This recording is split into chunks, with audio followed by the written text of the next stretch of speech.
tudo bem? Olha só, nessa aula aqui a gente vai falar só sobre o gabarito da primeira atividade valendo nota, tá? A atividade foi postada na semana passada, que foi, assim, como tema do trabalho, era uma integração entre os diferentes conteúdos estudados em Biologia 2 no primeiro bimestre. Eu botei aqui, entre aspas, que gabarito, tá? Não é à toa, por quê? Porque não tem bem assim um gabarito, uma coisinha certa do que tinha que fazer. Era mais um trabalho sobre o que vocês conseguiriam visualizar ali, dos links que eu passei, e que estavam diretamente relacionados com o que a gente estudou no primeiro bimestre. Então você poderia escolher falar de uma coisa ou de outra mais aprofundadamente. Ou você poderia falar um pouquinho mais de cada um. Enfim, eu deixei isso aqui bem aberto para cada um. Então não é bem um gabarito. O que eu vou dizer aqui não é bem um gabarito, tá? Mas é só para dizer qual era a ideia do trabalho. E, mais importante, o que isso tem a ver com a nossa sociedade, com a nossa sobrevivência. Então, o primeiro lá que eu botei, ele era isso aqui. Ele era uma reportagem, tinha lá uma reportagem em vídeo sobre a descoberta de um vírus, Yara vírus, que infecta amebas, lá na Lagoa da Pampulha. Isso está tudo lá no vídeo, videozinho lá da televisão, da TV UFMG. Tá? Isso aqui foi descoberto por pesquisadores de uma universidade federal, isso é muito importante dizer, tá?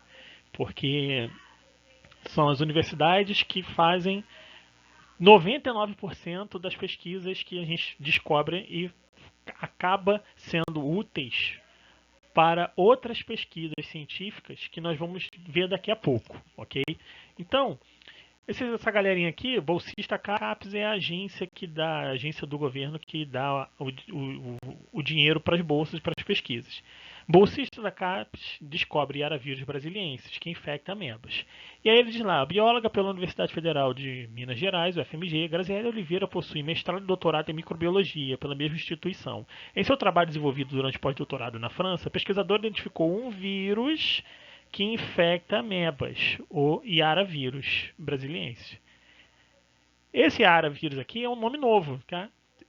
É um nome que foi dado a esse vírus. E aí ela fala lá um pouquinho sobre o trabalho. Durante o pós-doutorado, realizei a caracterização de um vírus que infecta amebas, o Yaravírus brasiliensis. O vírus Yara, em inglês Yaravírus, foi isolado a partir de amostras coletadas na Lagoa da Pampulha, lá em Minas também. Imagens de microscopia eletrônica mostraram que esse vírus mede aproximadamente 80 nanômetros. Ou seja, 8 vezes 10 a menos 9 metros. O que corresponde a um tamanho pequeno, se comparado com outros vírus, e aí ele vai falando lá um pouquinho mais sobre esses vírus. Mas o que é importante aqui? Vamos para a próxima. Quais são as suas surpresas?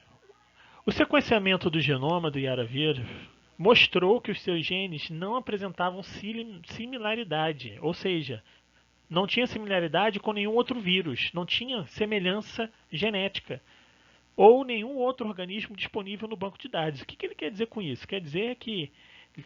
Lembra quando a gente falou sobre sistemática, lá na aula de classificação de seres vivos, onde eu vejo assim as semelhanças entre os seres vivos, e aí uma dessas semelhanças é a semelhança genética. E aí eu até botei no material de apoio que humanos e chimpanzés só tem ali um 0,3% do DNA de diferente. É o que separa a gente de um chimpanzé. Entendeu? Então, isso aqui, essas semelhanças genéticas são utilizadas para a gente ali classificar todos os seres vivos. Os vírus não escapam disso. Então, a gente analisa aí os genes dos vírus. Eles analisaram os genes desses vírus aqui e viram que 90% dos genes são novos. Ou seja, são genes que não são vistos em nenhum outro organismo. Nenhum outro organismo. É como se fosse um vírus extremamente novo que não tem semelhança nenhuma com nada que existe, tá? A princípio, ok? Aí está dizendo assim, ou seja, a maior parte dos seus genes são novos e nunca foram estudados, apresentando assim um potencial muito interessante para estudos futuros. Ou seja, aqui a gente já está vendo uma integração lá entre classificação dos seres vivos, dos seres vivos que a gente viu, e os vírus, tá? Então é uma classificação de vírus. Isso aí já é uma interligação aí que você poderia botar no seu trabalho. E aí ele está dizendo assim, ó. Qual a importância desse trabalho para a realidade brasileira? O Brasil é um país com ampla biodiversidade, se tornando importante a busca e descoberta de novos vírus, porque isto aumenta os conhecimentos sobre a nossa diversidade e, consequentemente, abre portas para estudos ecológicos e evolutivos. É isso que a gente vai ver na próxima matéria. Ok? Então, aqui ó, a gente vai falar sobre uma outra matéria, que era sobre uma ameba comedora de cérebro que matou menina dos Estados Unidos. E aí na reportagem diz lá, mas afinal, o que é esse organismo misterioso? A ameba comedora de cérebro nada mais é que o protozoário Naegleria fowleri. Ele é comumente encontrado no solo em locais de água doce quente. Água doce é rios, lagos, enfim, nada que não seja marítimo, como lagos, rios e fontes. A ameba geralmente infecta as pessoas quando a água contaminada entra no corpo através do nariz. Uma vez dentro do organismo, o protozoário viaja para o cérebro, onde causa uma doença conhecida como meningoencefalite amebiana primária, que pode ser fatal. Embora na maior parte das vezes a infecção ocorra quando a pessoa nada ou mergulha em águas contaminadas, outras fontes podem conter o N. fowleri. Piscinas inadequadamente cloradas ou mesmo a água da torneira, sem contato com o nariz. Então a gente está falando aqui sobre a identificação de um novo patógeno, né? Um patógeno aí que é bem raro, mas que ele pode causar aí uma doença braba, que é a meningoencefalite. Tá? It aqui no final está relacionada à inflamação, ok? Das meninges. Então aqui a gente já está falando ó, sobre identificação do organismo. A Naegleria fowleri, o nome científico do protozoário. Então a gente está fazendo aqui ó, uma ligação entre o módulo 1 e o módulo 2. Já já vai entrar o módulo 1 e módulo 4, desculpa, já já vai entrar o módulo 2. Então continuando aqui, ó. De acordo com a revista Scientific American, a doença tem uma taxa de fatalidade de 97%. Ou seja, a chance dela matar é muito grande. Um tratamento à base de miltefosina, um medicamento experimental para leishmaniose. Leishmaniose a gente viu que também é um protozoário. Tem se mostrado promissor no combate a amebas como a N. fowleri. No Brasil, não se tem registro de casos recentes da doença. O que isso quer dizer? Isso quer dizer ó, que classificação de seres vivos. Leishmaniose é uma doença causada por um outro protozoário. Ou seja, a gente está falando sobre reino protoctista, reino protista. Então, sabendo que um experimento combate esse camarada aqui, o causador da leishmaniose, a gente pode testar esse mesmo medicamento para um outro indivíduo, que é o fowleri, que também é um protozoário. Ah, então os dois são protozoários, os dois são indivíduos do reino protista. Então eu, ao desenvolver o medicamento para um, eu posso também estar utilizando o medicamento para outro. Mas nesse caso aqui, ainda é uma questão experimental.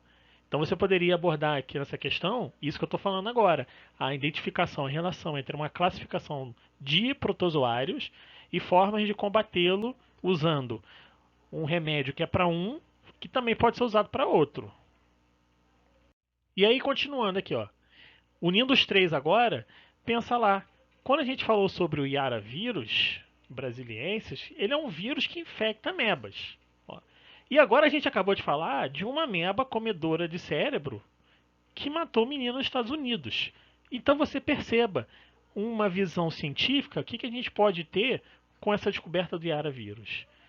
A gente pode utilizar o Yara vírus no combate dessa ameba aqui. É um possível experimento aqui para a gente testar aí em laboratórios, quem for trabalhar com pesquisa, pode fazer essa associação aqui. Será que esse aravírus ele poderia combater essa ameba comedora de cérebro? E aí então vem aquele vídeo.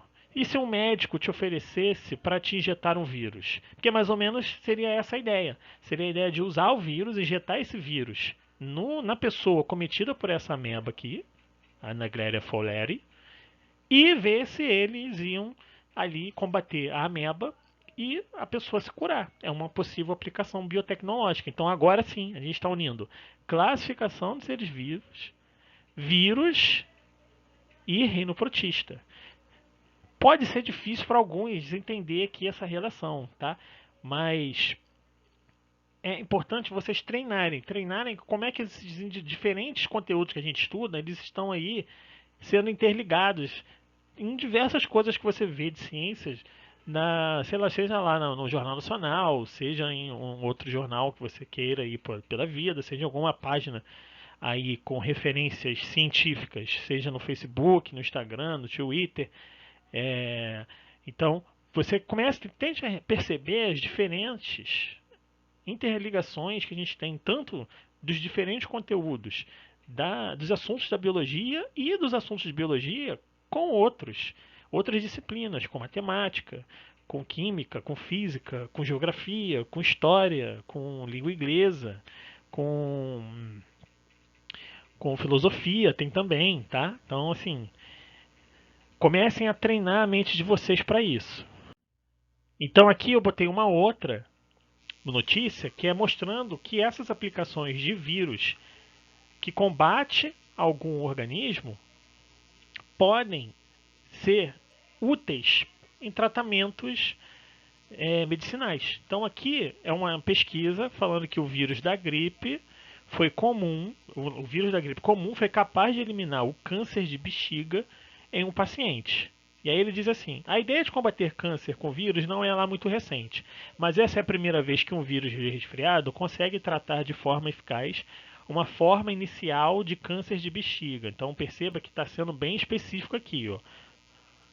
Uma forma inicial de câncer de bexiga. Por que é importante você perceber aqui que é só na forma inicial? Porque uma pessoa que tenha uma consciência científica, ele tem que entender que o câncer tem diferentes estágios. Então, nesse caso aqui, uma pessoa leiga, que ela não está bem treinada, ela não tem um pensamento crítico, ela pode achar que isso aqui já mata qualquer tipo de câncer de bexiga, tá? Em qualquer tipo de situação. Ou ela pode pensar que por combater esse câncer aqui, pode combater já outros cânceres, isso já está evidente, e aí já tem que usar isso. Não é assim, isso é questão experimental. Ele começa falando assim: um grupo de pesquisadores fez um ensaio clínico com 15 pacientes portadores de câncer de bexiga. Os pacientes foram infectados com o vírus Coxsackie A21, que é um dos vírus que causam resfriado comum. Os cientistas aplicaram o vírus através de um catéter que já era utilizado para outros tratamentos. Os vírus foram bombeados no catéter por cerca de 1 hora. Depois, os pacientes foram operados com o objetivo de remover os restos de tumores. Os pesquisadores ficaram impressionados ao constatar que em um dos pacientes o vírus destruiu completamente o tumor. Tá? Então, perceba que a eficácia não foi tão grande quanto a que parece ali no título. O vírus comum foi capaz de eliminar o câncer. Não foi bem assim, tá? Mas diminuiu. Está dizendo aqui somente só destruiu em um. Nos outros, foi comprovado que o tratamento danificou os tumores e estimulou o sistema imunológico a enviar um exército de células imunológicas para combater os tumores restantes. Curiosamente, os pacientes que receberam uma dose muito maior do vírus do que se contraísse a gripe naturalmente, através dos espirros de outra pessoa, por exemplo, não apresentaram sintomas de resfriado ou efeitos colaterais.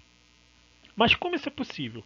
Os pesquisadores pensaram que este método funcionaria porque as membranas externas das células cancerosas da bexiga contêm uma porta de entrada para o vírus Coxsackie, uma molécula chamada ICAM1. Ou seja, ele está querendo dizer que o ICAM1 é a molécula pela qual o vírus da gripe comum se liga ali para invadir as células. E aí você tem que lembrar daquela aula que a gente fez sobre a revisão do módulo 2 de vírus, mostrando que os vírus eles são específicos para receptores em membranas. Então, essa questão aqui do vírus da gripe, ela invade principalmente células que na membrana plasmática tem essa molécula aqui, o ICAM1. Como as células saudáveis não carregam essa molécula, o vírus Coxsackie não as ataca. Uma vez que o vírus entra na célula, ele sequestra as máquinas da célula e acaba matando-a. Ainda mais células cancerígenas morrem quando as células Ainda mais células cancerígenas morrem quando as células do sistema imunológico são recrutadas. O ICA1 também é expresso por outras células cancerígenas. Ó. E o vírus Coxsackie tem, de fato, mostrado anteriormente ser eficaz no tratamento de câncer de bexiga muito avançado e em outros cânceres, como melanoma. Melanoma é um câncer de pele. Então o que ele está querendo dizer aqui? Que todos os cânceres que têm essa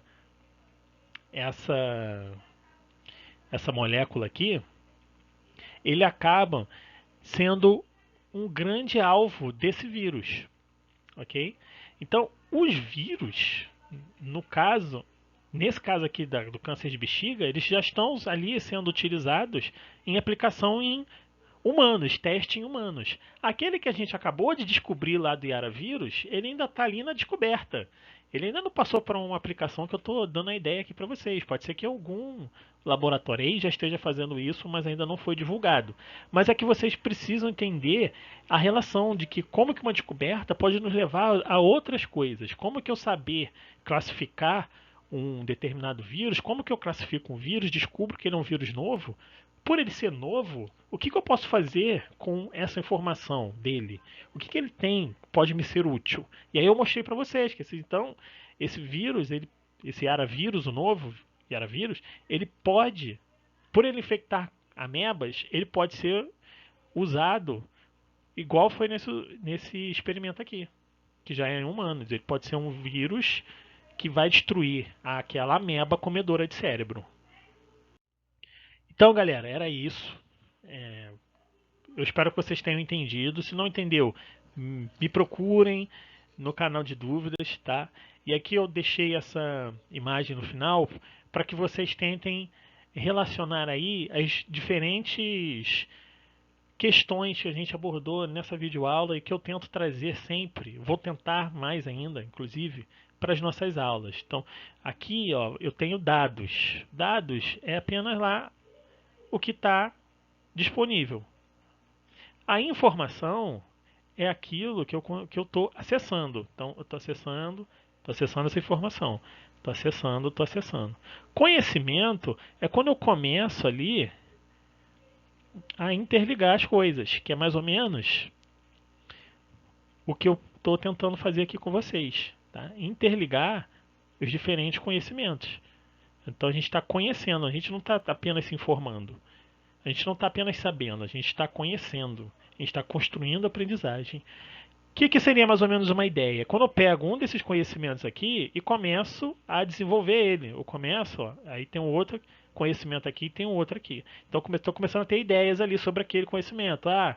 Então isso pode ser isso pode começar a fazer isso. E a sabedoria é quando eu interligo as diferentes ideias. Será que esse meu projeto com esse conhecimento aqui, com essa informação, vai estar interligado com esse aqui, que vai estar interligado com o outro, com esse, enfim. Sejam sábios, busquem conhecimento, como já dizia Etebilu, mas também busquem sabedoria. Gratidão eterna pela sua atenção e até a próxima.